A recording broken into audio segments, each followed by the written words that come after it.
A warm welcome. This is New Dawn Nigeria, your weekend magazine program on Viewer Television, and I am Chinong Sopam, and as always, Well, my name is Philip Sliven. Of course, I'm here for you for, let's say, the next 1 hour, 30 minutes of what promises to be an interesting packed up program. So all you have to do is sit back, relax, and of course, enjoy every bit of it. And as usual, we usually bring you headlines from few selected national dailies that we have in the country.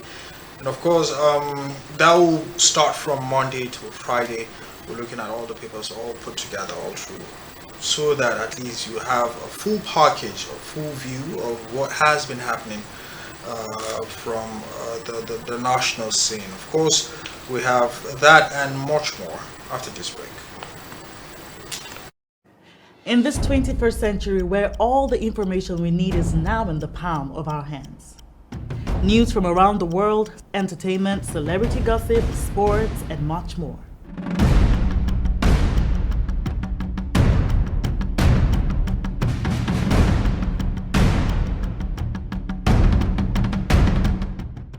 The only thing that you need is the right source.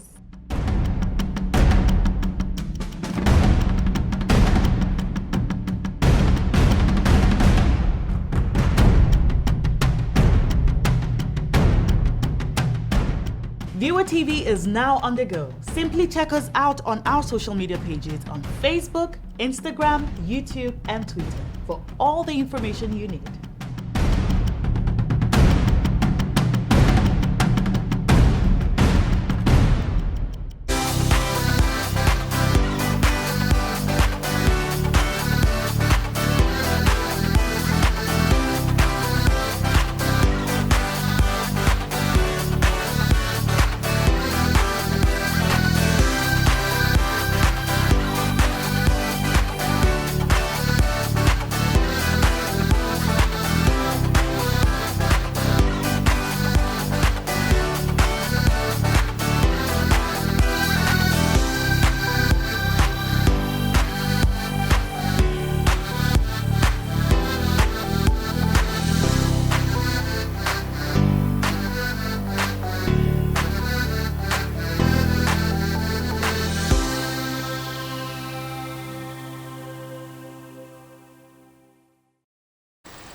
And now awesome to know that you are still with us on New Dawn. Now, as I said earlier, we'll be looking at newspaper headlines. That's few from few selected national dailies that we have in, of course, the country. And of course, we'll be looking at Monday being the 21st, yeah? yeah, Monday the 21st of To August. Friday 25th, we'll be looking at the top stories there. And we all know, starting this week, when we had the ministers inaugurated, Inauguration. we had the sheriff that came to town and were Yeah. already making this and that. And initially, we have the pending case of the Niger Republic and all that. And there are more stories. So all you have to do is, if any of the story interests or intrigue you, drop by any vendor close to you, get a copy. And of course, find out more about that, or rather, fast forward your time. It is the 21st century. Drop by their platforms, that's their online platform, of course, get those stories there. Now, as I said, we'll start with the 21st August, that is Monday. And one of the stories there is Nigeria's average daily consumption of premium motor spirit, that's PMS, or petrol, dropped to 52 million naira liters in July compared to 64 million liters in the previous month, according to Nigerian Midstream Downstream Petroleum Regulatory Authority. Who were they expecting? Yeah, and this is probably going to go lower because a lot of cars have been parked. Yes. So yes. consumption, I think it was one of their projections that consumption would actually go down again. So I'm guessing that this is also going to go down further. It will. It will. It will. It's really crazy. Well, there's more story on that course of the week where we've seen the possibility of increment of the premium motor spirit. But anyway, we'll get to that part.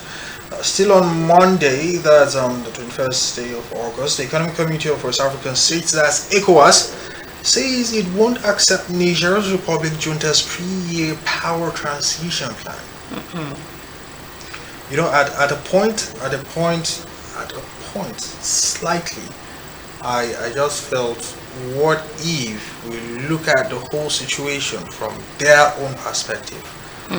What if? You think like the military have some things they need to fix genuinely in this time?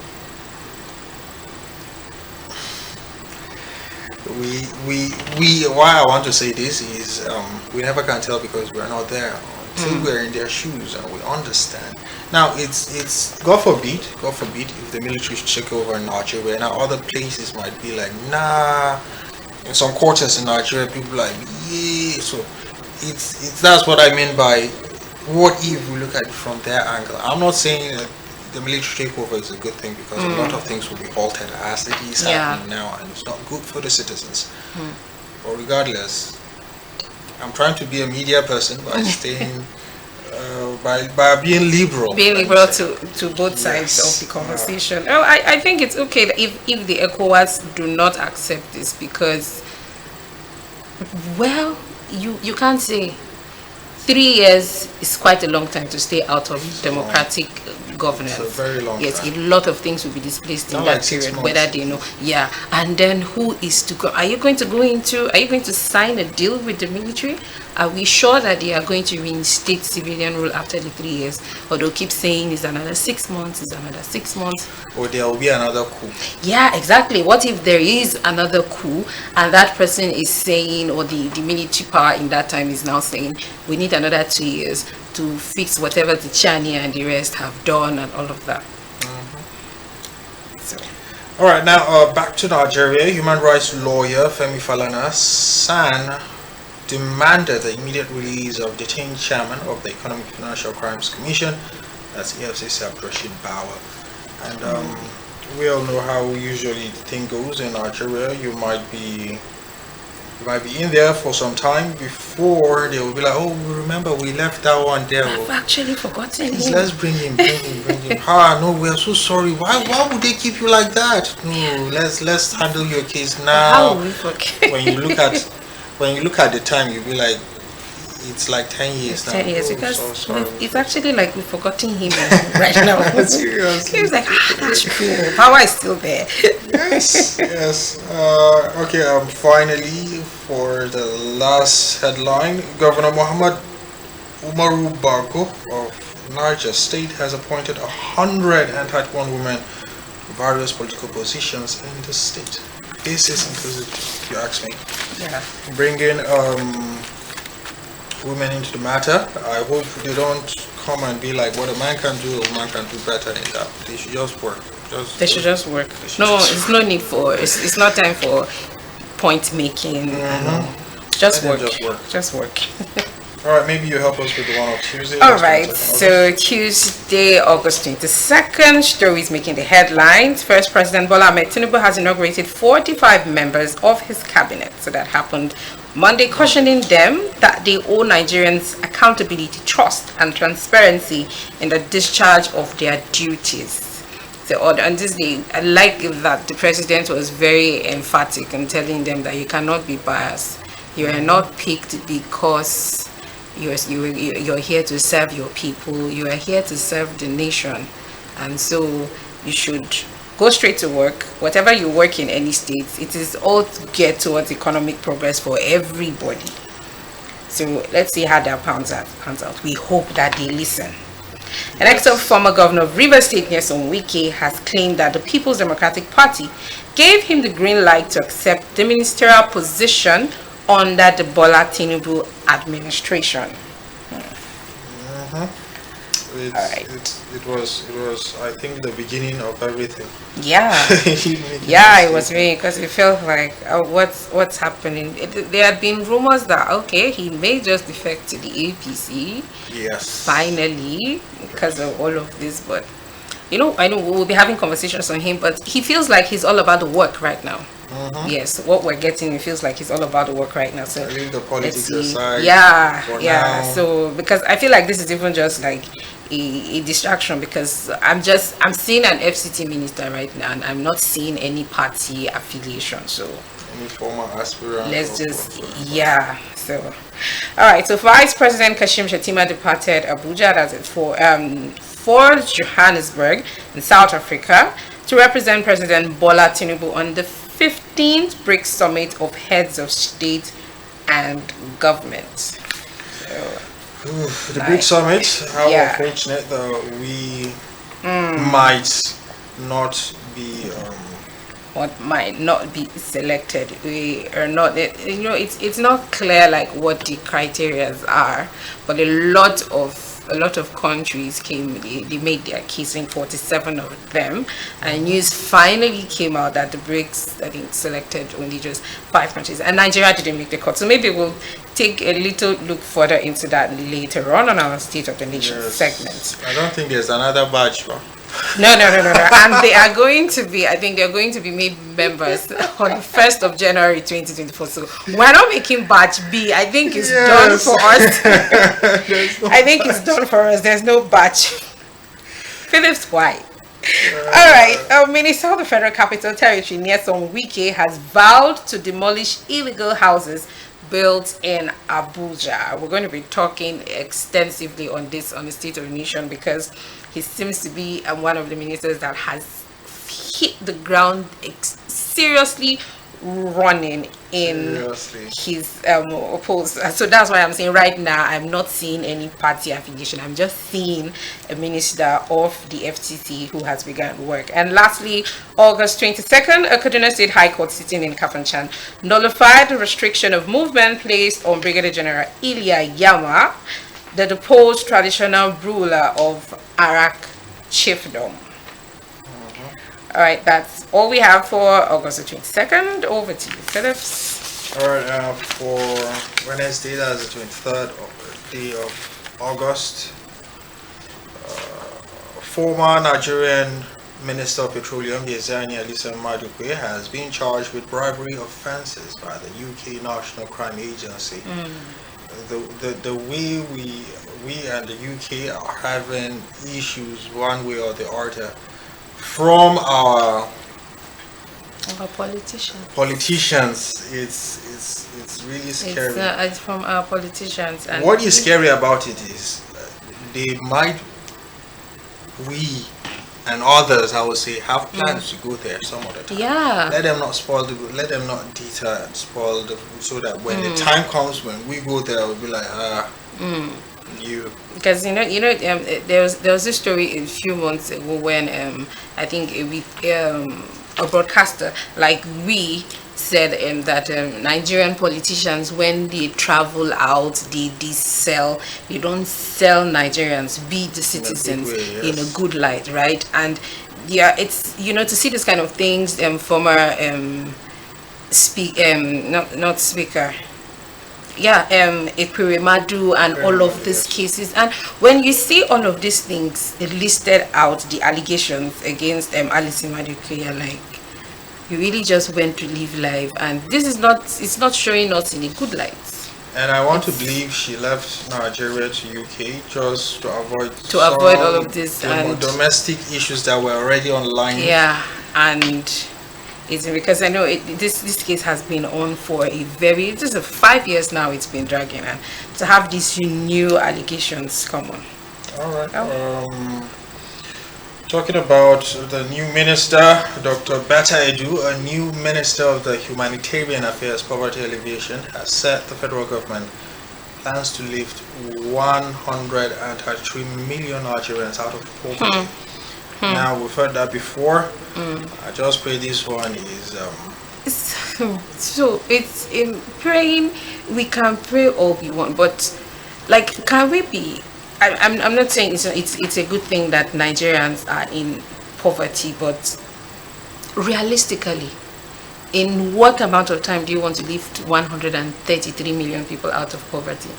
Giving how many? They You usually are give giving. figures that will include another administration. So maybe you hear in 7 Okay, years. so this is not in 7 years, because you can't do that. It's when you come and make these bogus promises, and if people now decide to take you for your word, you come out and you end up failing them, and the next thing you will come out, and because that's a statement we always hear from our politicians, they tell us this person is not a magician.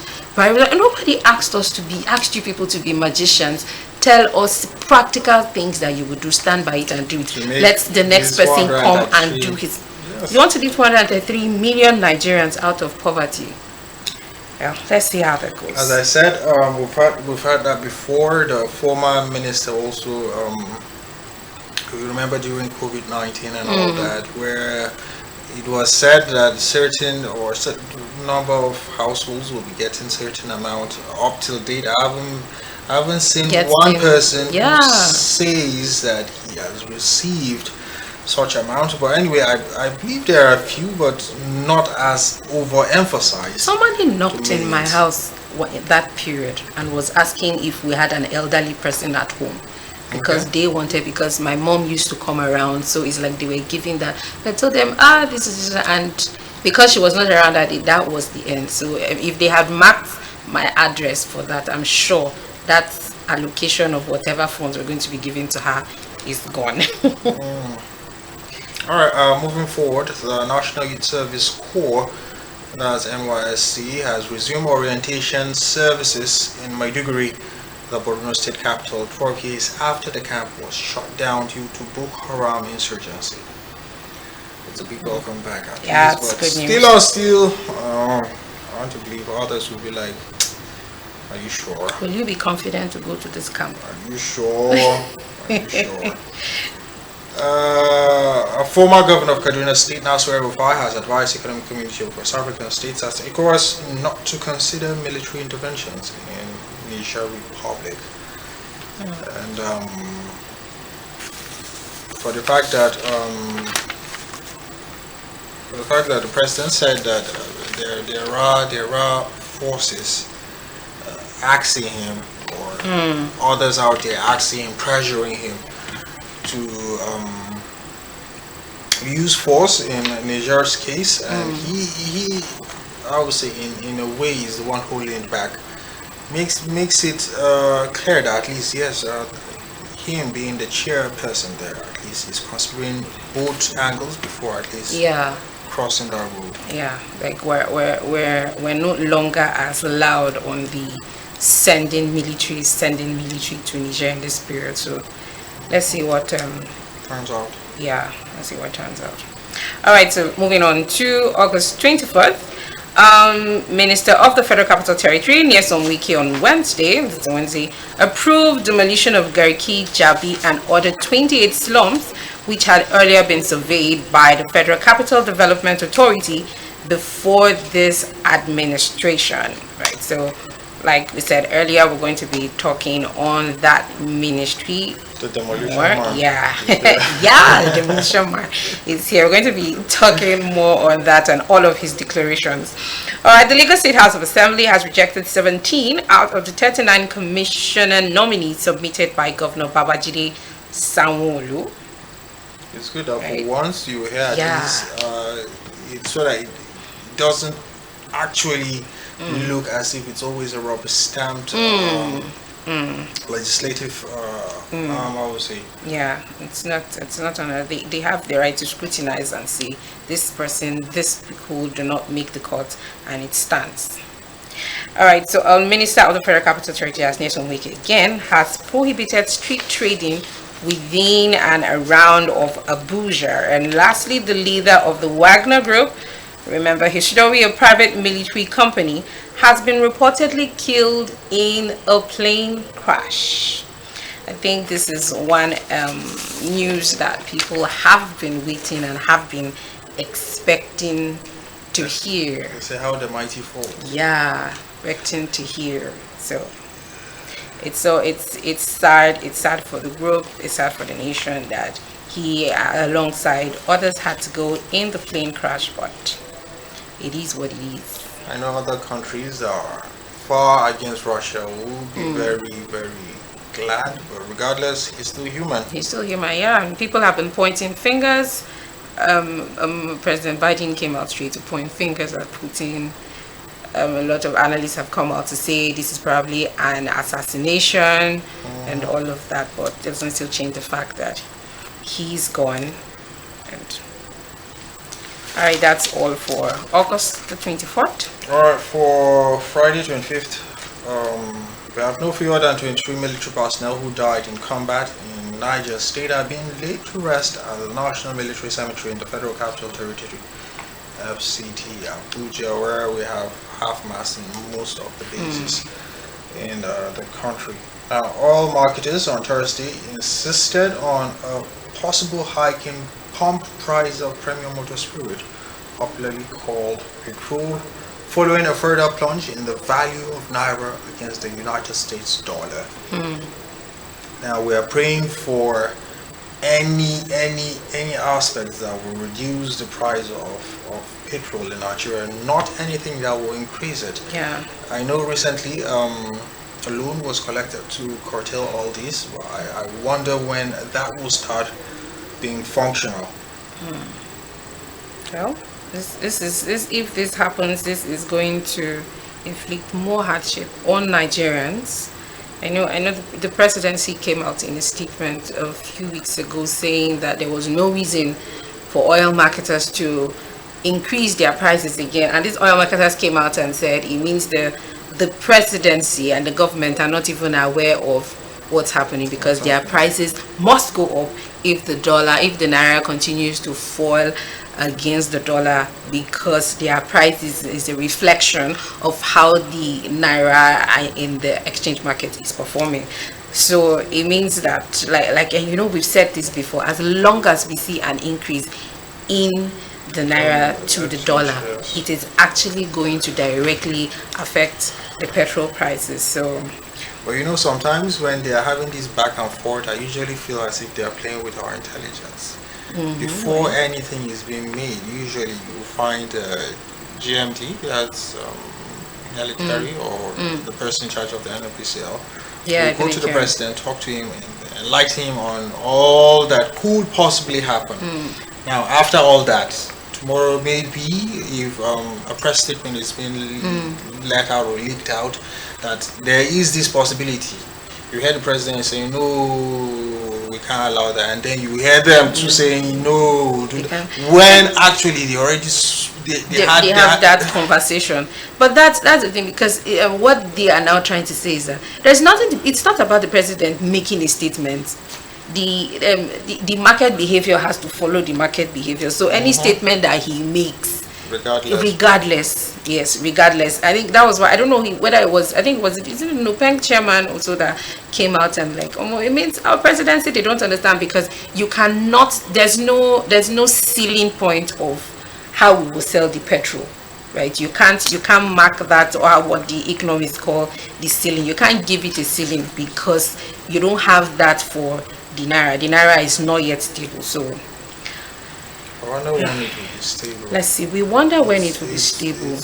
I think, God forbid, we might reach that point where 2,000 naira to a dollar. 2,000, because if care is not taken, and that might happen too fast, because the way it's falling, it's like it took the fall, you understand, without even considering parachute. So it's just diving. It's nose diving. It's nose, like I was talking to someone and I said, in my mind I was projecting December we may get to 8,000 naira to $1, but I don't think you're not saying 1.5. No, so now it feels like December 1.5, because it feels every week on week it keeps on moving, and it's time, I don't know, not to be, but I think we should begin. It's not to project doom or gloom, but it feels like this is going to keep going if we don't start refining our own petrol, if we don't start major productions, and those things, those are long-term plans. And we know that there, as I said earlier, that there's an amount that was collected for subsidy to cushion That's about 9 billion or so. How many? How much that will help with the subsidy removal and all that? Aside those ones that were collected, 500 million, was it 700? Or 750. there is a different one that was collected just to make sure that at least the petrol price will at least reduce. But it seems like we are not getting there anytime soon. Yeah, because that will mean some sort of subsidy being reintroduced somehow. Oh, For now, let me tell Nigerians, brace up. yeah, brace up, Brace up. brace up. All right, there is an end in sight to the existing visa ban slammed on Algerians by the United Arab Emirates as President Bola Ahmed Tinubu has intervened in the matter. Here comes our saving grace. Yeah, President Buhari, he fought this a lot towards the end of his administration, and it's like you're like, Malam, Kajirafa. Yeah, you're telling you, Malam, you have to wait because you have to wait, right? So, all right, for the Niger's issue, President Bola Ahmed Tinubu on Thursday said he is under pressure to deploy forces in Niger Republic. Sometimes you wonder what are they expecting if there should be military invasion.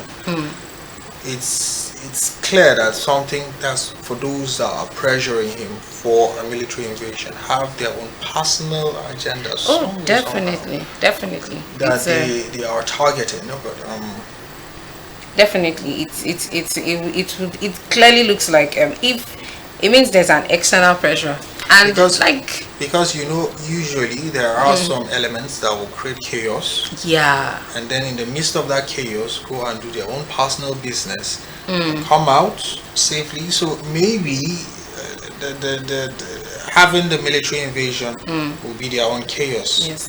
And this may be, if this is a story that we've been following. Our guest last week, who was talking about when we was talking about a conflict between brother and brother, how it is always an external influence, because this clearly looks like people who stand for their personal gains.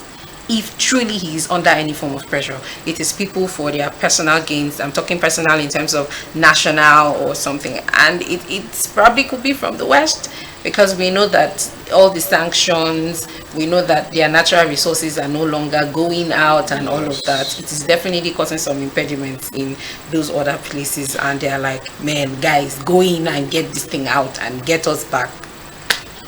Oh. All right, that's for that story. And finally, Chicago State University has again confirmed that President Bola Ahmed Tinubu graduated from the institutions in 1979. Yeah. 1979. You want to do the math?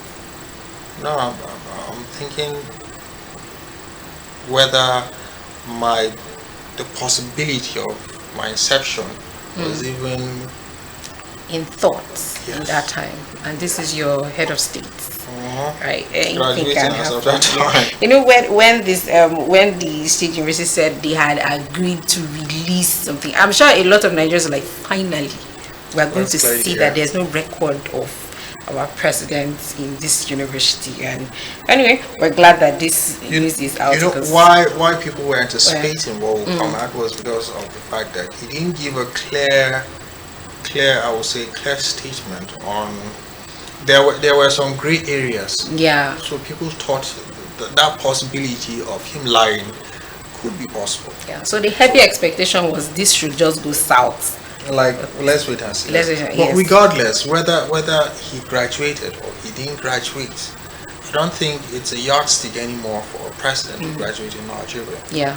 So I think it's is it first school leaving certificate for presidents? I don't think it's first school leaving certificate is for, I think that's the limits for the National Assembly and all of that. Even for a president. For presidents is so. But I think where there is a problem is if you now state it there, to try to use that to help your credential to why you say so. That is where it now becomes like it's a fraudulent case. Yes. But if you exempt it and it's all open and it's clear that okay, this is where you have stopped and we see that you are demand for the job and all of that, I don't Because think we know, it's a we know criteria. our previous presidents, well, was it secondary school or where? President Buhari. Yes. Yes, So before, and that's that why wasn't I- an. Yes, that's why I said So it's not, yeah. it's no more Yeah. yardstick. Constitutionally, it is not. It is not a criteria for you to run for any public office.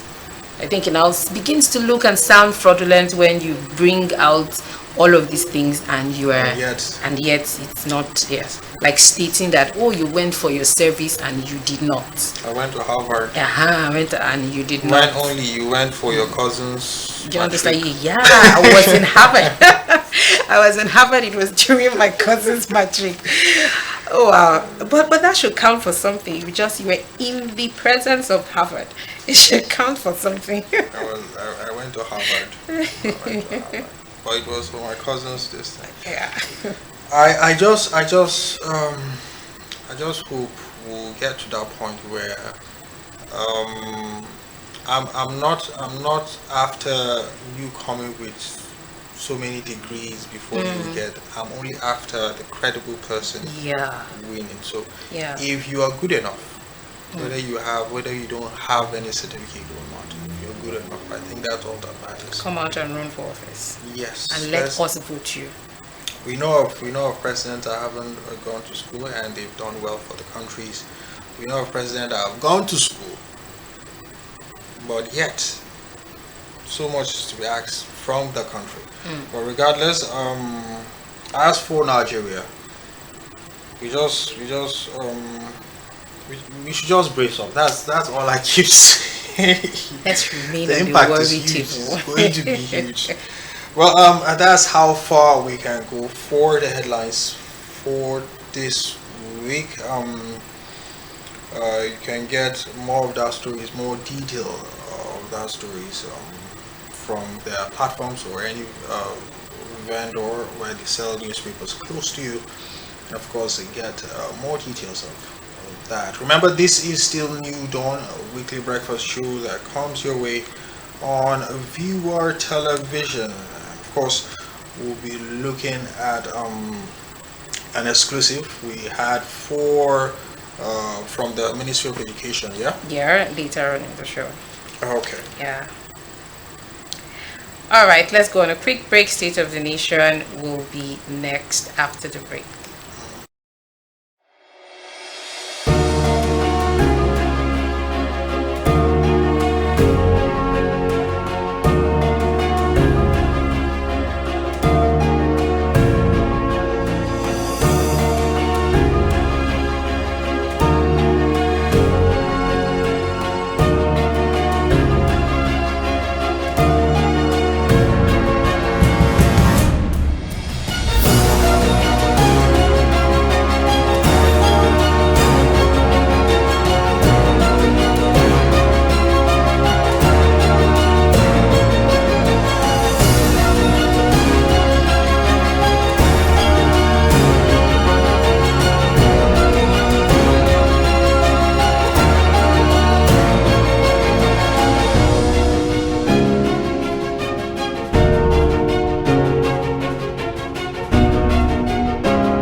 Thanks for staying with us. You're still watching New Dawn Nigeria on Viewer Television. So the newly appointed ministers have hit the road running with declarations and a lot of work. Notable, worthy of note rather, is like the minister of the FCT in person of Nyesom Wike, the immediate past governor of Rivers State, popularly known as Governor Project.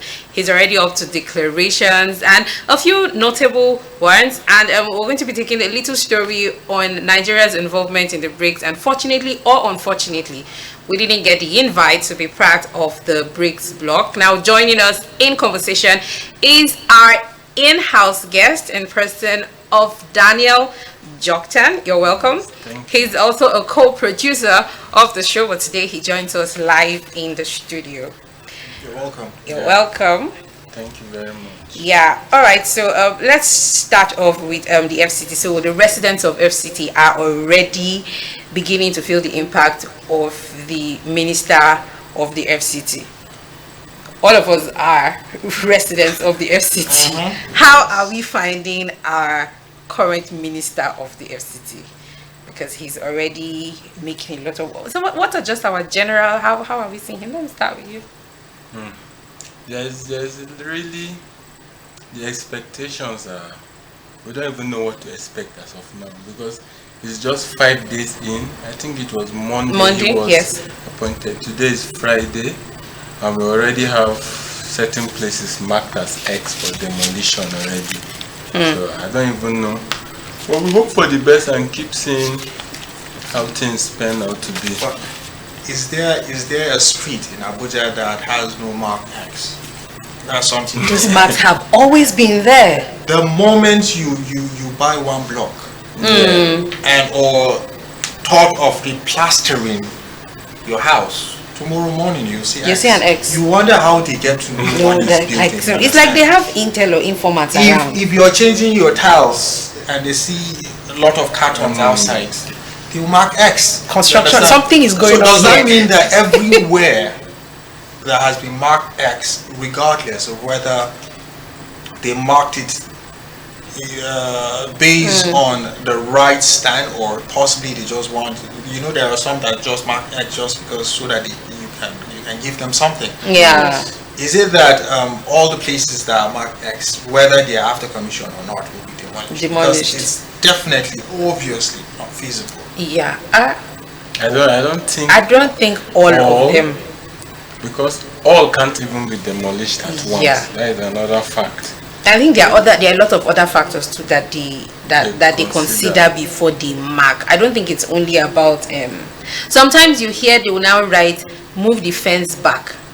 Yes. You see those kind of things. Maybe the fence is coming in and all of that. Move the fence back and all that. But okay, so he made in Nyesom Wike's first media address immediately after his inauguration. He made a lot of declarations, right? So let's just try to pick them one by one. But majorly, we know that his emphasis is on bringing Abuja back to the master plan, bringing the master plan back.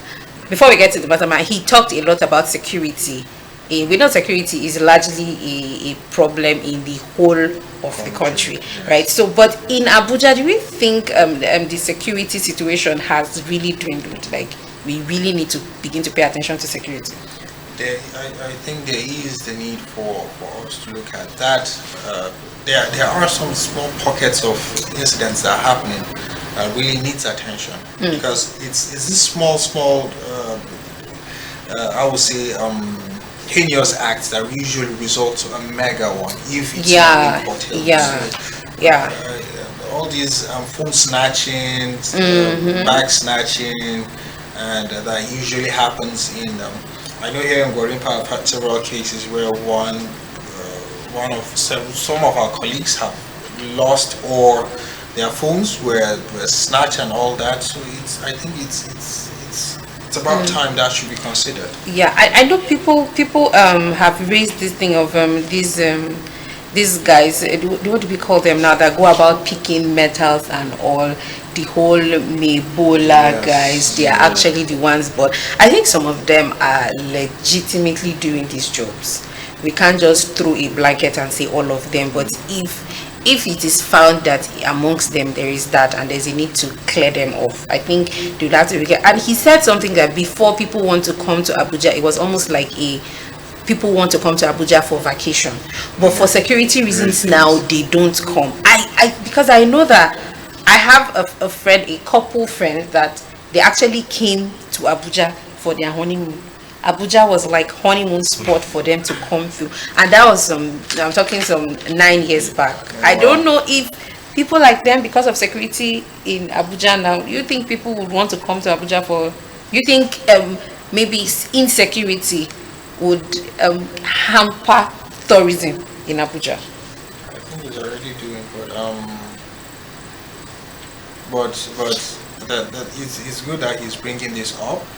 Looking at it's something that one might think it's not to be considered, like there are other pressing matters. But it's good that he thought of the fact that these also should be considered. You know, possibly before he was in Rivers, and he usually comes to Abuja once in a while, so had zero or no issue, whatever the security is. But now, for the fact that he is in Abuja, his family possibly are in Abuja, you understand? Yeah. So whatever happens, automatically now he is part of whatever problem this. So in order to keep his family safe, at least there's also need for there's that. Also need for There's also that need for that. Yeah, because you know what, I'm just, as you're just saying this, I'm just feeling like all those times we see he will come to the State House to sit in, but I'm sure in his mind he was like, so allow me come here.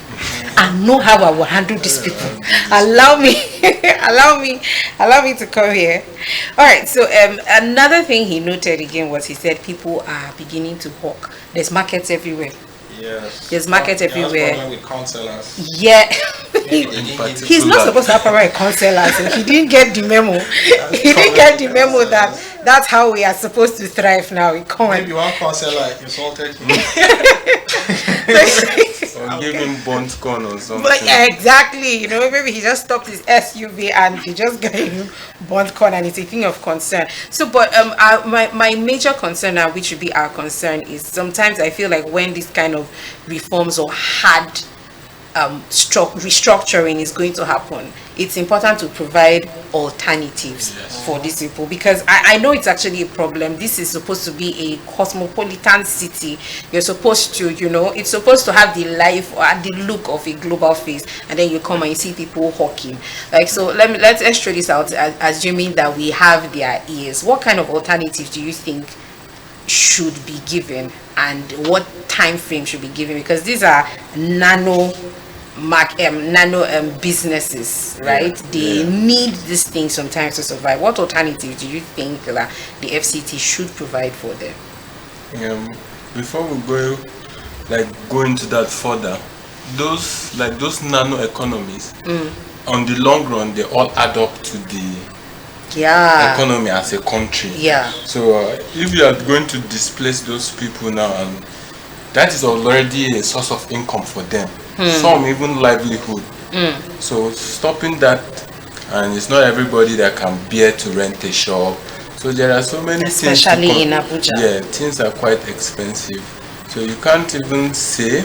But for now, if like giving them a plot, maybe for instance a space where they can do all of that, which is permitted, like legally you can go there and do businesses. There are people that won't even go to market because they know they'll see somebody hawking on the street on their way home. And they just so it saves time, and it saves time. Sometimes you might even get something cheap, but you cannot always conclude that easily because there are so many factors involved. But if they can create a space for them and a designated spot where area, because I think this if there's any place like that in the Abuja master plan, because even the markets, these people cannot afford spaces. Say in Wuse market now, space to hawk or to set your table, that's running in 2000s, even just one, and these people cannot even afford that. So if there's a way that they could have those kind of designated places where, you just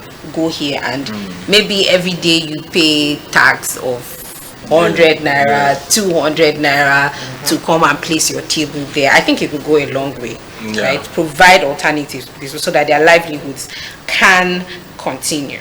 You know, the whole aspect of demolition usually isn't funny, isn't, because when they come demolition, when they are thinking of doing that, I just pray that at least they will give prior warning.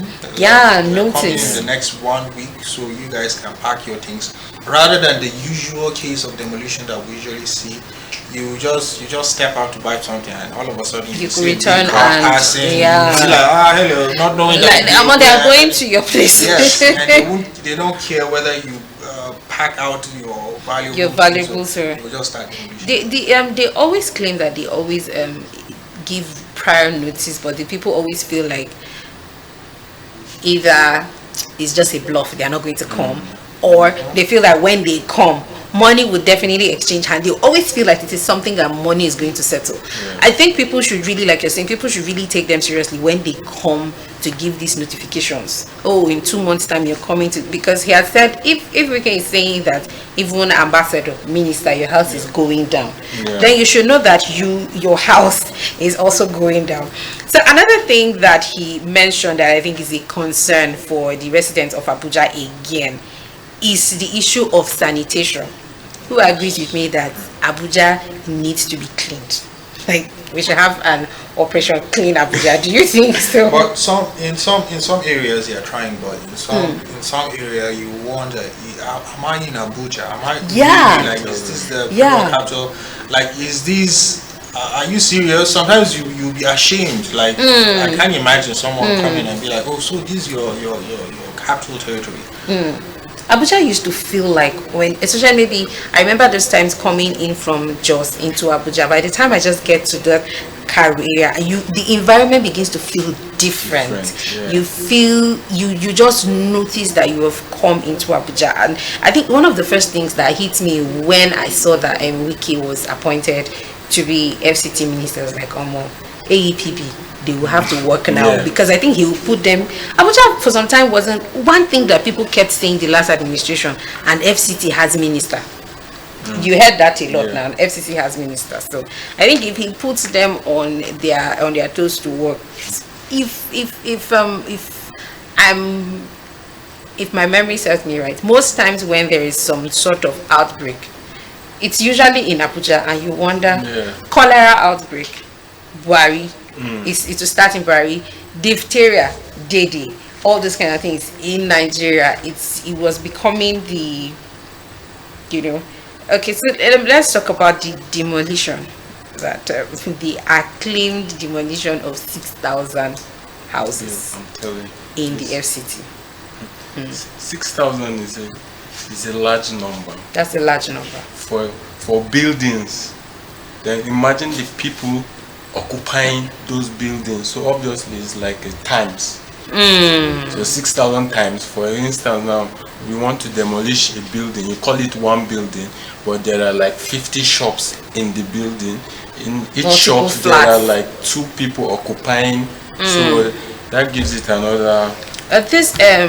He one of the things he stated was that some of these buildings don't even have residents in them. Okay. Right. And they are now in locations that are not allocated for those kind of buildings, right?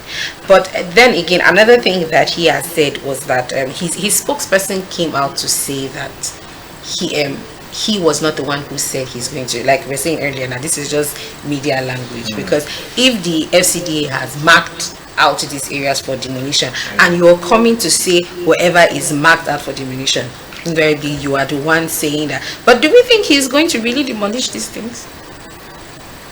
Yes, but not all. He might start with a few just to prove a point that I'm here. He can do it. Yes. Yeah. You think he would do it? If he's going to do it, we'll be seeing more demolitions that we saw during El Rufai's time as minister. I think possibly. Possibly we will. Yes, because Wike is also another extremist. He has. I haven't seen him bluffing or calling off bluff or something. When he says he will do something, he goes all out for it. Yeah. So Maybe it might start high, then gradually go low. But definitely demolitions are going to happen. So let's close up the matter on the FCT, talking on the general note of him restoring or coming back to the master plan of the FCT and the things that he said in his first media briefing and all. Is he in the right trajectory to restoring? Are we in support of this? Because a lot of families, a lot of businesses, livelihoods are going to be destabilized. But in the long run, is it what the FCT needs? We'll start with you, Jan. To an extent, the FCT, I don't think it needs that, but it deserves that because it's the Federal Capital Territory. Okay. We have a picture to paint that this is the capital and things are done in a certain way. And obviously, when the roots is good, it transfers to the rest of the tree and the branches. So if the Federal Capital can adopt that, I feel it will affect other states and maybe national development on the long run. Okay. So please, this is good for us. I can't say it's good for us because a lot of people will be or might be rendered homeless or jobless at the tail end. Already we are going through a lot. So let's not add more. Already we are going through a lot. So already there is this case of me going to work thinking of how will I get there, how will I get there, how will I get there. And imagine me, let's say halfway to my work, then my neighbor calls me that my house is going down. It's going down. You understand? And literally or basically that's all that I have. Where do I start from?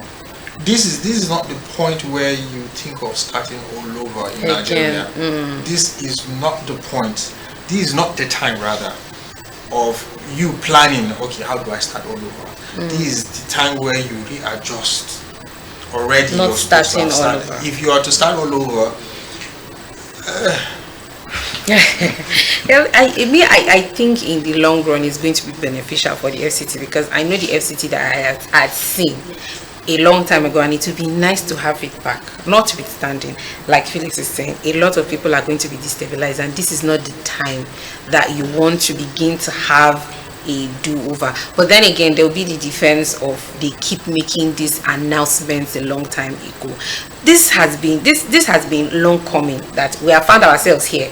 It is not a factor of Wike now is coming to disrupt people. If all our ministers of like works and housing, if we had Fashola in his past administration put in place things like federal housings, not just affordable but also accessible housing, because that's another issue people need close access to.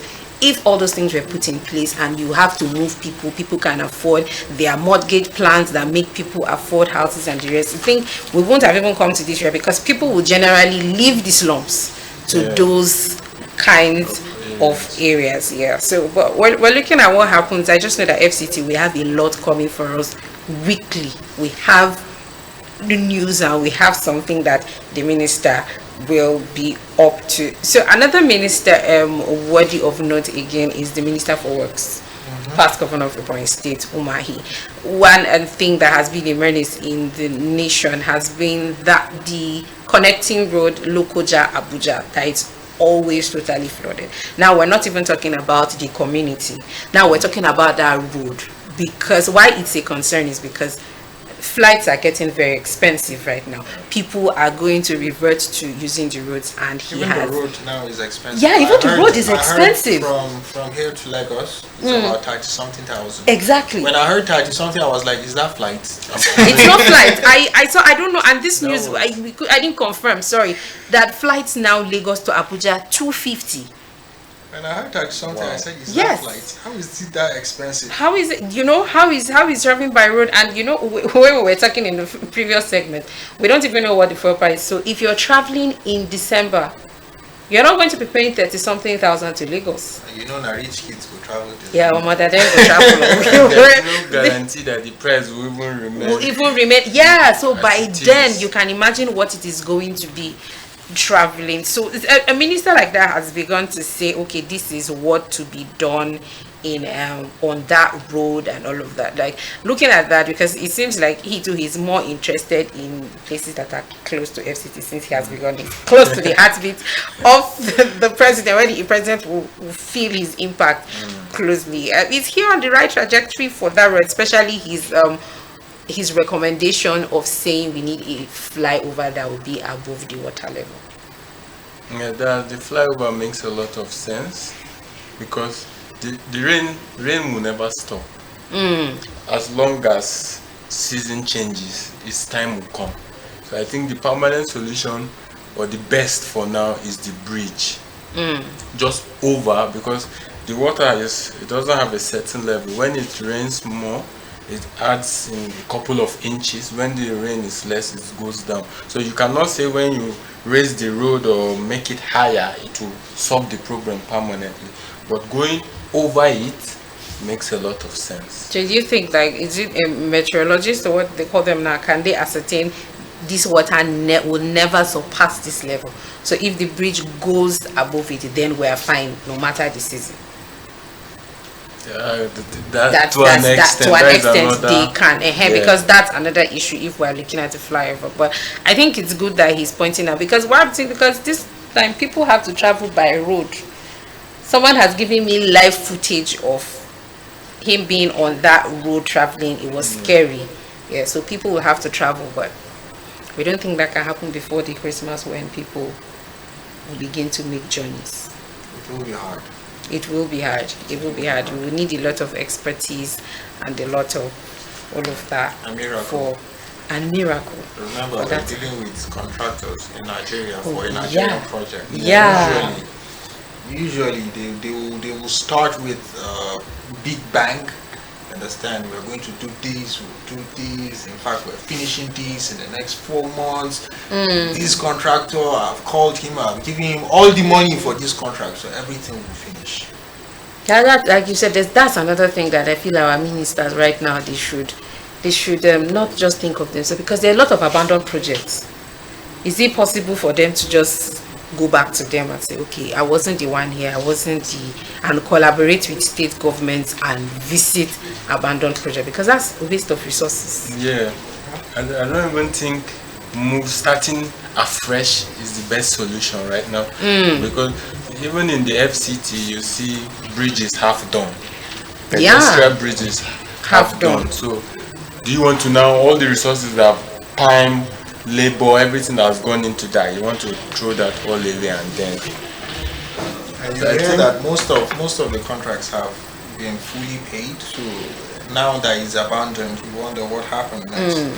Are they going to get fresh resources for it, or because usually they don't usually go after those contractors anymore? They've gone. But I think it's good that if we have allocation, so that we go back to those projects and not just not just abandon the projects. Governor Adeleke of Osun State recently, he went back to abandoned projects, and he has begun them, the roads and everything, and sort of the dancing president governor. He seems to be doing a lot for his people, contrary to what we thought, that it was going to be all dance and all of that.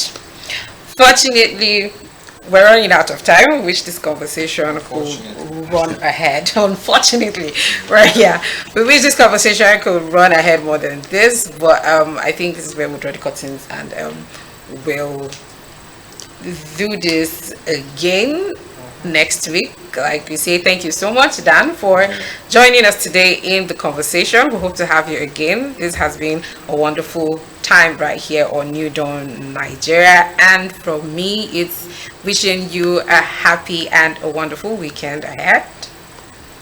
Well, remember, what you do now will definitely justify what will happen tomorrow. Of course, know that security is your business, not the police or the army or the Air Force or whatever security operative you think could help curtail or stop any act of criminal vices that might come against you. So you owe yourself let me say, to protect yourself and your loved ones. So security is, of course, your paramount business. My name is Philip Sliven. Enjoy your weekend.